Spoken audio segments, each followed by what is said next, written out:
Alright guys, going to do a shave today. Mix up a bowl of lather and get at it. And the scent, all of August. Chiseled Face, Midnight Stag. Just recently placed an order for more of the cologne, as you can see. Getting kind of low. I'm not going to run out this year. And shoot, that may even last me next year. But I just wanted to make sure that I got some coming to me. Uses of the Nacet blade by Gillette. Looks like we're at 593 today, maybe 94. You can check the details in the video for the exact count. Smogue open, I was going to say open comb, but that's the razor. Smogue Owners Club. Boar brush with the Taj handle, has been soaking for a good 10 or 15 minutes in my little guy here. Timeless Razors is the maker of this guy. Stainless steel knurled handle. The base plate is this, and it is open comb. You can see the notches. And the awesomeness that makes the Timeless an amazing shaver are these plates right here, these curved flat surfaces. Look how far they go, right to the blade's edge. They start in the middle, go all the way, and so it gives this great clamping right at the very edge of the blade, controls the edge, keeps it from micro fluctuating across your face. That is a feel I personally don't like. This, very firm, almost makes it feel more like a straight razor instead of a DE, a flexible DE blade. And so that's the secret behind Timeless's awesome performance and the smoothness of the feel of the shave while the razor is being very efficient, even though it feels smooth. And then you got these big channels underneath these surfaces to have the dross, is that the right word? Slough, I can't remember, I can never remember the word, that drains away. The lather and the stubble drains away out of the side and out of the bottom. And then we're going to talk about pot metal razors a little bit today. And the danger with pot metal razors is the bolt. This is a stainless steel top cap along with the rest of the razor, and so there is no fear that someday the plating here, because there's no plating, the plating here will wear away and expose the pot metal, which is highly susceptible to corrosion from water, and then this bolt breaks. And it'll break, and half of it will stay inside the handle, and the other half will be still attached to the top cap. Pot metal razors like Mercurs, Jaggers, Muleys, and Parkers that have been traditional razors for many years. Even some later vintage Gillettes were pot metal razors, like the Tex. And that makes them weak. It makes them where you have to maintain them very carefully if you want them to last longer than a few years. We've definitely seen, even in just a year, year and a half, have that bolt break and the razor's useless. And sometimes if you can't get the end of the bolt out, then the handle becomes useless too. And that ticks me off, because what we're going to talk about today, I showed you the Nacet blade so I can reassemble the razor. It ticks me off because people are spending their hard-earned money on a razor that costs about $80. But it's all Zamac, it's all pot metal. Would you spend $80 on a razor that only lasts you a year and a half? And so I think that's taking advantage of people. At the very least, it's ignorant. And that just means you shouldn't be listened to. I showed you all of the things. So let me get my face wet and we can get started with the shave. And so the topic of today's shave is GeoFatBoy and ShaveNation. That's his website. He's been at it for a long time, 13, 14 years. He deserves a certain amount of respect for being there in the beginning, providing helpful videos for people. Those are positives. He was around doing his thing when not very many people were doing it. And so those are good things. Respect to him for that. But his shaves a lot of times are just ads. He'll mix the technique in there to help you out, and that's great. But then he's always trying to sell you, and a lot of times he wears that ShaveNation do-rag, and so you're looking at a banner ad because of his logo that's right there, the whole shave, you know. And his website's still going. I looked at it just now, and looks like a lot of times he's overcharging for products on his site.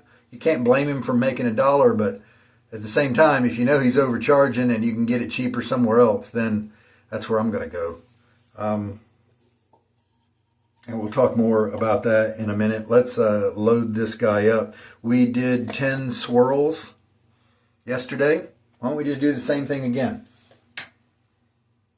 Because it wasn't crazy amounts of extra lather. He likes dry, pasty lathers. Oh, opaque, very, very pasty. The bowl just is the opposite of mine. I don't know that I've ever seen anybody have lathers that were more dry than what I've seen in his little. And he has a palm-sized lather bowl that he likes how it fits right in his hand, but that means it's just so small that you've seen the bowls that I use. This thing's 5.5 inches in diameter, and it doesn't fit in my palm, and sometimes it barely contains my lather. Of course, we're different lather styles, so I can't slight him for having different preferences. Everybody's different here in this hobby. 1, 2, 3, 4, 5, 6, 7, 8, 9, 10. He would only put a few little drops on his brush and work that paste, and then in the bowl, and he would have to keep managing it to keep it in the bowl, and that's one of the reasons why I don't know which came first, the chicken or the egg. If you add a proper amount of water, what I would consider a proper amount of water to the lather, then there's no way that lather's staying in that bowl, and it's just spilling out everywhere. And so I don't know if he started with small bowls and realized that he had to keep it dry, or it just went everywhere, or whether that's just the way I think that's just the way he likes to work his lathers. And so then the small bowl worked fine with him. So I don't know which came first, but here we go. And today we're just going to mix up a bowl lather, and that's kind of the opposite of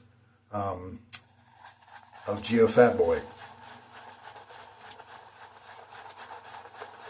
Like, none of his lathers are ever bubbly like that because he never starts out with very much water in them.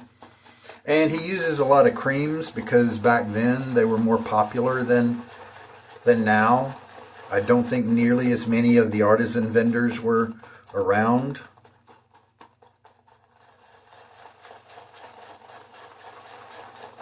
We've learned that this lather is, you can see the little dangly bit that's stuck up on the wall. And this is got lots of structure to it because it's dry. So I'm going to add more water. Help it to settle down.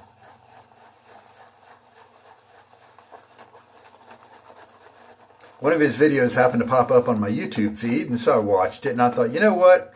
Talking about him might be something nice to do in austere August, when I'm otherwise doing kind of a boring, typical shave. And I'm not coming against him personally, but what I ended up watching later on, I would find out, was his first video. Now, should we all be judged by our first videos? I don't want you to judge me by my earliest videos, not at all. So I'm just using it as a talking point. I'm not saying he did anything wrong.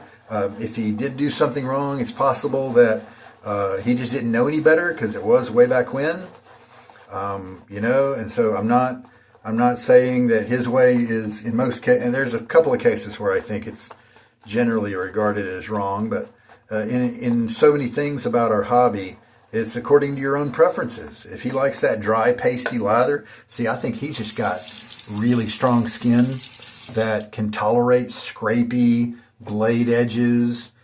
He does, one of his things is his handle is more close to his face than you'll see with me, and that means a steeper blade angle, and so you got that scrapey sound. And then the dry lathers, that's just a perspective thing. That's an opinion thing. And so I'm going to try to be objective about it, and I'm not going to slight the guy on his opinions about how he likes his shave. But unfortunately, he never voiced any of the videos that I saw. He was coming at it from the perspective of, I'm instructing you on how to make a lather.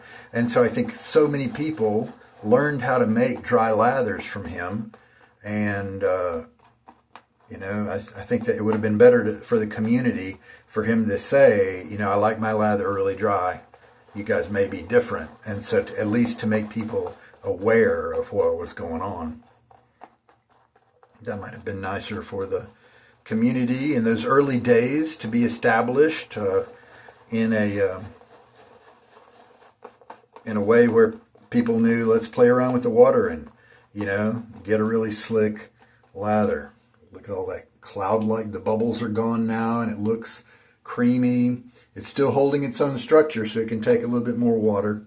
It's holding itself up, that sort of thing. So I watched a couple of videos from him recently in researching this video. In a sense, I was looking at what he said in that first video, because maybe we can use it as talking points in my own video here.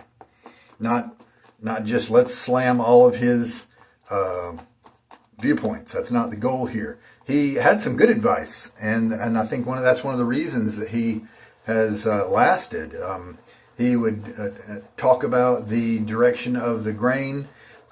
He would say on his neck, one of the sides goes one way and one goes the other way, and he expressed to people that you need to look at your own growth and to know which way to go. And that's exactly right, because everybody's different. But in his first video, he talked about how top down was with the grain. And he, maybe he was nervous in making his video, and so he didn't quite phrase it in a more objective way, because I've definitely seen plenty of users where it's a sideways growth on their cheeks. Not everybody is north to south with their growth grain. And so a little mistake there on his part. But, also when you're making your first video, you can forget to say some things. So I'm not going to slight him for that. But we'll learn from that. And if you are having problems with your face going a certain direction, feel which way your beard objects as you move your fingers. What gives you the worst feeling, and that's going to be the against the grain direction. One of the big things he said that I think is pretty much universally a bad idea is soak your brush in hot water. I don't think it takes too much thinking to realize that's a bad idea, because the brush knots are all of these hair bristles, and then right underneath here is a glue bump. And the hairs are stuck down into the glue, and the glue dries. But if you are putting it through heat cycles of really hot, and then it gradually cools down during the shave, the next day really hot, and then gradually cools down during the shave, that sort of thing, that causes that glue bump to expand when it gets really hot. And you don't want that, because then that starts to help the glue to break down. The holes that are holding in the bristles start to lose them. So sometimes if a person complains that their brush is shedding more than it should, I've had them come back to me and say, yeah, I was using really hot water. So don't use hot water. Anything but hot water. Warm is fine. Probably not going to cause any problems. Cool is fine. Cold, of course, is fine.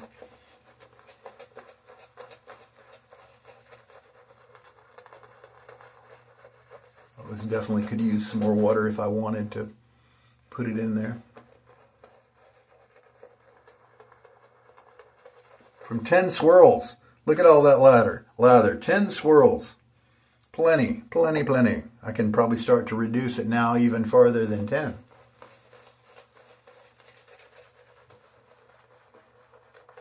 He uses a really steep blade angle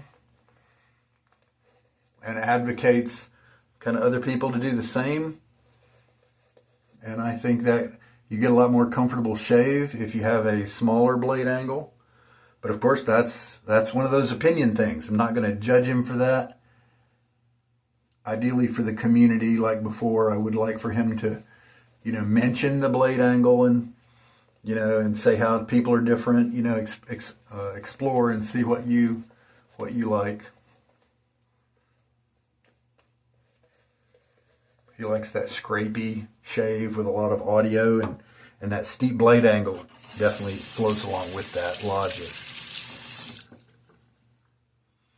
He, on his first video, on his second pass, he went against the grain on his neck.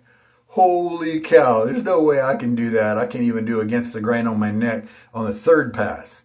I mean, maybe the fifth or sixth pass, maybe, but I think that's bad advice for especially new shavers. Definitely would not. That's the most sensitive area pretty much with everybody. And you're advising people to do against the grain on the second pass. I mean, maybe he didn't realize that his skin was just so tough, if my assumption is correct. And so then therefore he was thinking everybody else could shave like he could. Maybe that's what's going on. So those are all the bullet points that jumped out at me during his first shave. And I was just looking at his website, wondering if things are overpriced. Because I know that many of his shaves are just kind of ads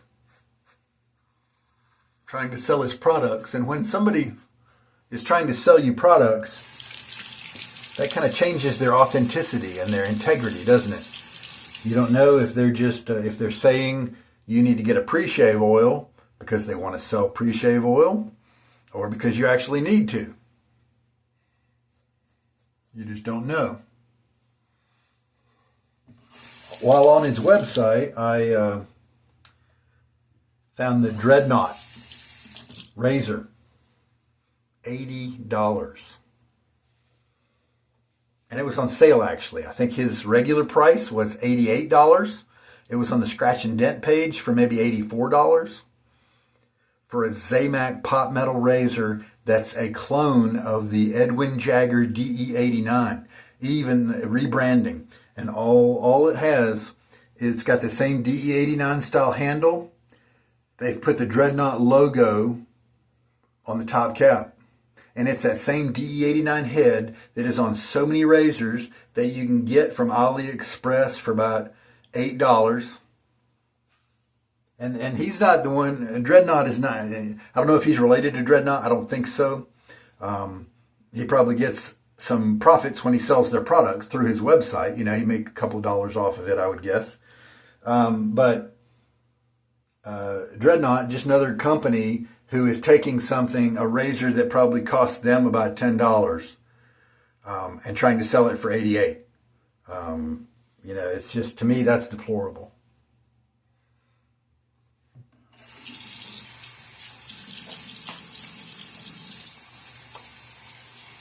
And then he's still got that razor on his website. And he was doing I did a YouTube search on reviews on that razor, and guess what? ShaveNation comes on. He's doing a review, and so it's not really a review, it's kind of an ad for something that he's selling. Talking about how it's a great razor, and Dreadnought means strong, and he's just hyping up the razor, which is basically a $30-something Edwin Jagger at double the price. I mean, do I want to take shopping advice from somebody who wants me to buy a razor for $88 that I could go and buy for half the price under a different name just because it's got a logo on it? No way. That's like a used car salesman kind of guy that I will stay away from like crazy. I mean, it's okay that a guy wants to make a buck, but if you sacrifice your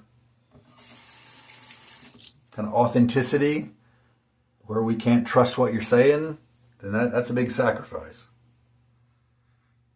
The write-up on his site, and in fact other sites that talk about the Dreadnought, talk about how it's an updated version of an old classic made with, I wrote it down, precision engineering.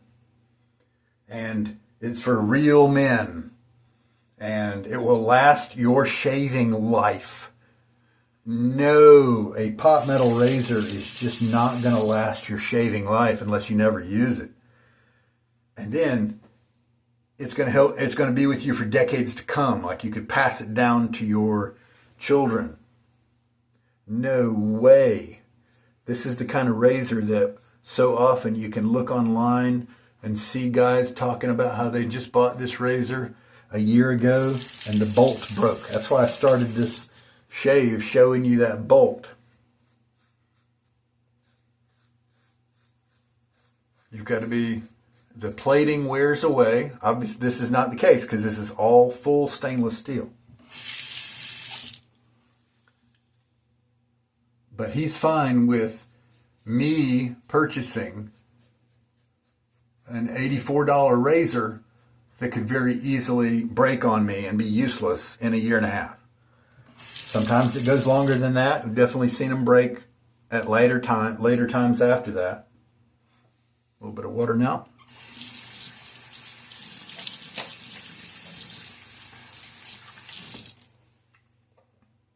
And I mean, sometimes they can last more longer than a decade. If you take really good care of it, you keep that little bolt dry and you really watch it. You got to keep that kind of corrosion at bay. But just buy the Jagger instead of the $88 Dreadnought. And he's still selling the Dreadnought 10 years later. The Dreadnought Spartan is the name of that razor. And it's just the DE89 from Jagger with a logo on it. And they're going to bump it up and make you pay $40 for that logo. I just don't like that people get taken advantage of that way. I know, and on Badger and Blade, the website, the forum website, somebody posted, what about that new Dreadnought Spartan razor? And this is back in 2014. And it was a very short post. 6 people replied and said, that's just a Jagger. I'd rather just buy a Jagger for half the price. Everybody else is like, yeah, no way. So they shut that down pretty quickly.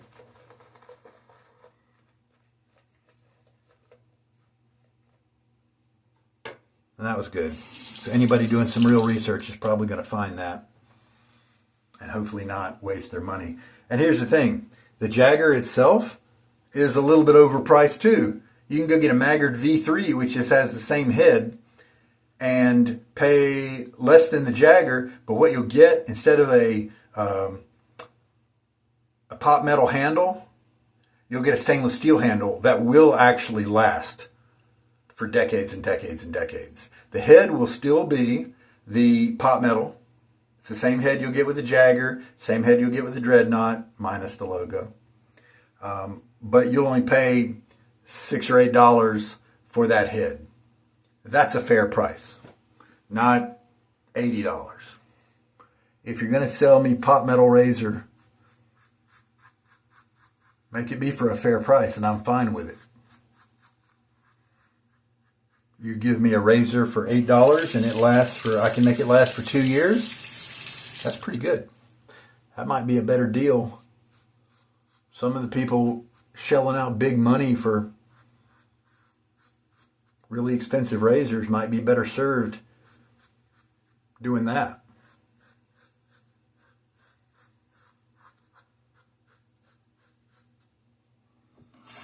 At least with Maggards, you know that you know what it is, and you're getting a fair price for it. And your handle can be used with other heads as well, even vintage Gillette heads. So A little bit of a soapbox today. Let's see. We covered that his preference is a pasty dry lather. We talked about that little bowl. Yeah, one of the bowls that he sells is a buffalo horn bowl, and he had it in that old video. I think that would be really cool. If something this size was made out of buffalo horn, I think that would be cool. But buffalo horns don't grow to be that big, I think. We're looking good. We did 3 passes. I'm pretty sure is what I did there. 3 or 4.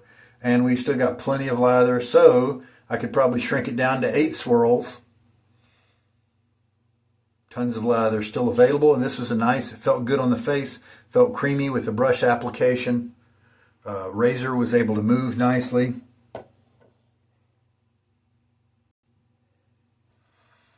All right. Let's see, any other notes? Yeah, I think I mentioned, he called it the snowman effect. When applying lather, you shouldn't see any skin. But I think you've seen in my channel where I get great shaves with that slurry lather where it's pretty much all transparent.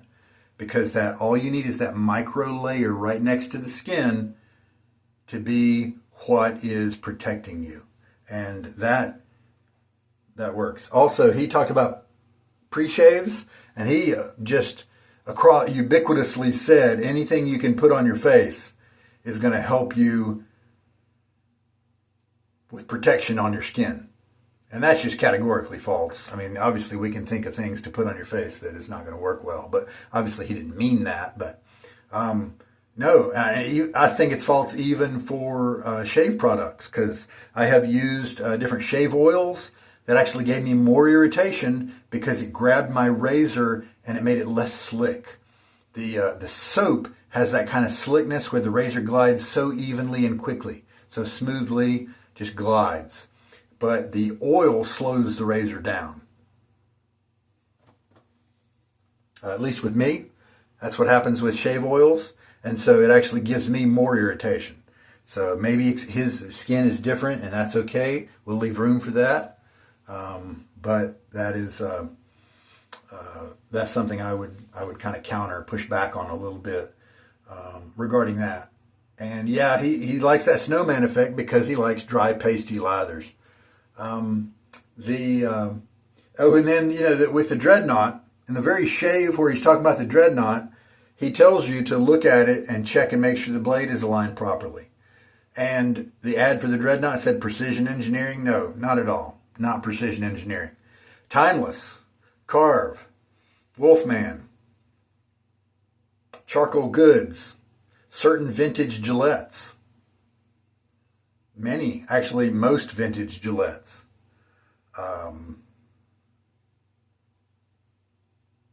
Bunch of other Blackland razors. All those. Now those are precision made. No need to check the blade.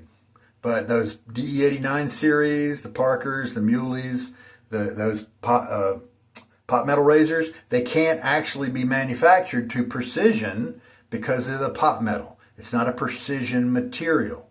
And so therefore, those razors, you always have to check the blade alignment. There are a few designs that have little posts, where it'll align the blade for you. And so it's totally design dependent. But most of them you do have to check. Yeah, that's all my notes. So the trouble with GeoFatBoy videos is you never know if what he's saying is an ad and he just wants you to buy his stuff, or if it's good, helpful shaving advice. You don't know. So just either way, if you like his videos, that's great, because he does have some good information in there. Just do research. In terms of the products, do a bunch of research. I saw a bunch of products on his website that you can easily get from AliExpress for cheaper. He's just remarketing them, and there's nothing wrong with that. But you as a shopper, as a consumer, be wise. If you want to spend less money, you can definitely get most of his products somewhere else for cheaper. I did look at his Fatip razors that he had on sale, that he had on his site, and those look pretty nicely priced. They looked about where they should be, so that was cool. I'm definitely not saying that everything he has is overpriced, but I saw a significant amount of items. Okay, we'll do the splash.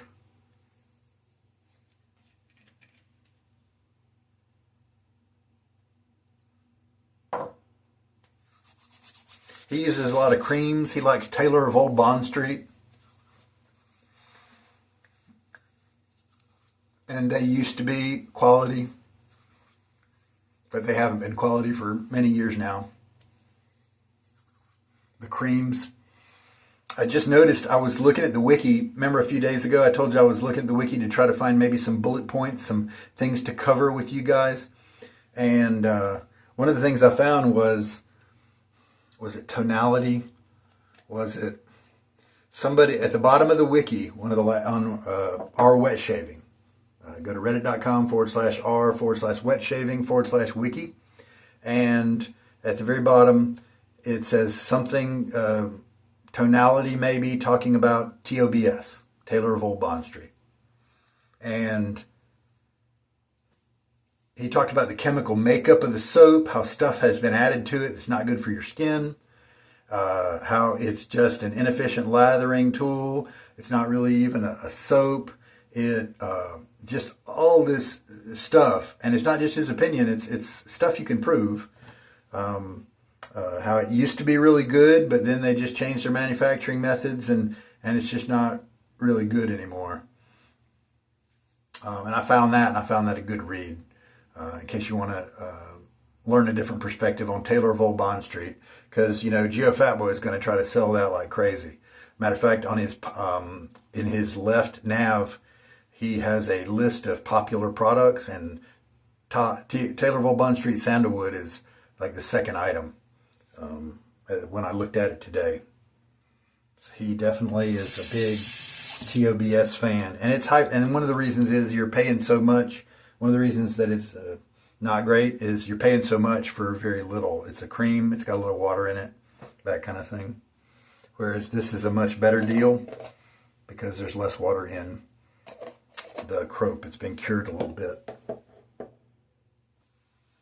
Oh, and the slickness and the performance of even this soap, and this is kind of an old school one, is much better than Taylor of Old Bond Street. The only reason I turned to Taylor is for a couple of scents that you can't get anywhere else. And I keep those tubs around, but even though I like the scents, I never use them. They may be rancid by now. That German Street is one of my favorites. It's a really nice scent, but honestly, I haven't used it in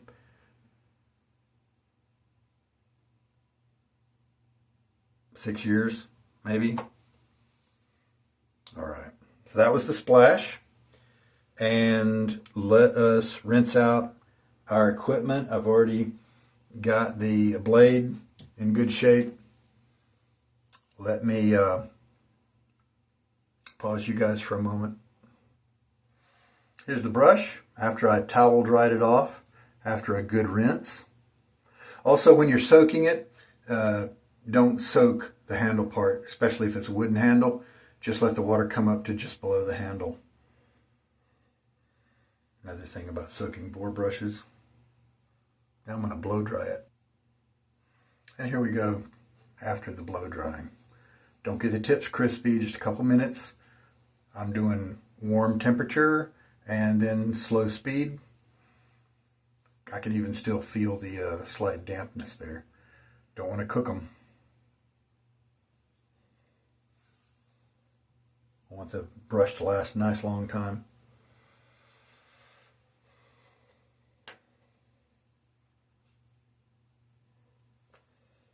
Midnight Stag cologne.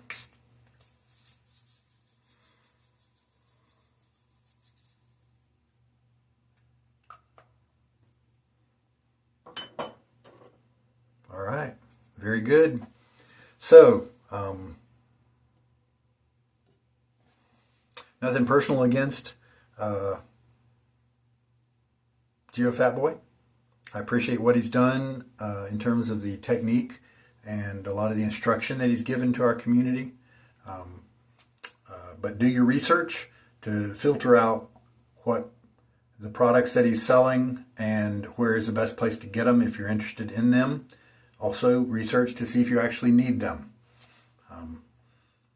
So there we go. And mostly I just use that as just a talking point to talk about some of these concepts, because other companies are also doing similar things where they're trying to get you to buy a a $15 razor for $80. Other companies, plenty of other companies, Vikings Blade is doing that, and a lot of other companies are just rebranding stuff, and they're adding a nice story, manly story, and to try to get you to buy into it. It definitely worked on me in the beginning. Unfortunately, I was able to return what I had purchased because I bought a Vikings Blade razor on Amazon, so they let me return it. Ding. All right. I think that's it for today. This is Sugar Daddy Shaves. Have a good night.